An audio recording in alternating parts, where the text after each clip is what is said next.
The RX 6700 XT has quickly become a legendary GPU thanks to its incredible 1440p gaming performance and budget-friendly price.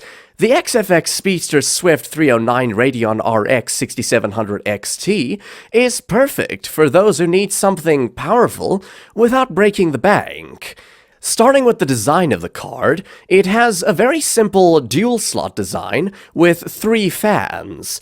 It's slim and will fit in any case very easily, but since it's a triple-fan card, it's quite long, so make sure there is plenty of room in your PC case. The backplate is made of metal, while the rest of the fan shroud is made of hard plastic that's trying to replicate the look and feel of metal.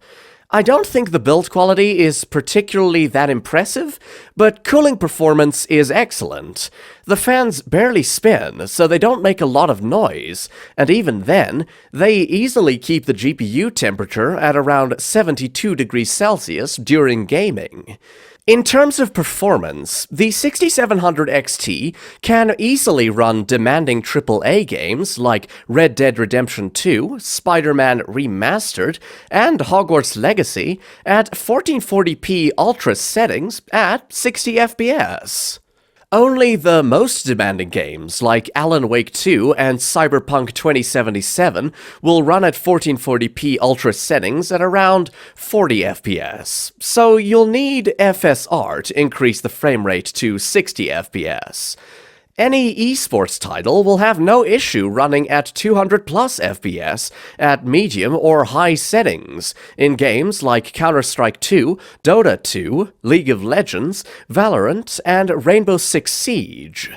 Moving on, the RX 6700 XT is paired with a fast kit of 12GB GDDR6 VRAM over a 192-bit bus with a massive 96MB L3 cache. Overall, it's an excellent GPU with almost no complaints. AMD's biggest competition is, ironically, AMD themselves. The best GPU that can rival the RX 6700 XT is the RX 7600 XT, which is another fantastic 1440p gaming GPU. However, there is a major problem. The RX 7600 XT is just an RX 7600 with 16GB VRAM and a higher price tag. If it had a performance improvement like the RX 6600 XT has over the RX 6600, then it would have been very easy for me to recommend it over the RX 6700 XT. The RX 7600 XT falls short of the 6700 XT, especially in 1440p, and the extra 4GB VRAM buffer isn't enough of a justification for a nearly 25% increase in price. As far as Nvidia and Intel are concerned, they also have plenty of options that are either too expensive or lack attractive features. I would have loved to recommend the RTX 4060 Ti had it been a much cheaper GPU. It offers decent performance close to the 6700 XT and comes in 8 and 16GB variants. Sadly, the 8GB version falls flat when the GPU starts running out of VRAM at 1440p, and the 16GB variant is far too expensive to even consider. At the end of the day, the RX 6700 XT is quite unmatched when it comes to price and performance.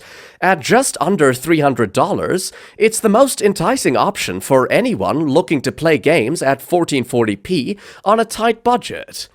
To sum up, what I like is the excellent 1440p performance and the 12GB VRAM buffer. On the downside, subpar build quality of the fan shroud, and ray tracing requires FSR to be playable. Ratings: PCB design, 8.5 out of 10. Performance, 9 out of 10. Aesthetics and cooler design, 8.5 out of 10. Value for money, 9.5 out of 10. For an overall rating of 9 out of 10.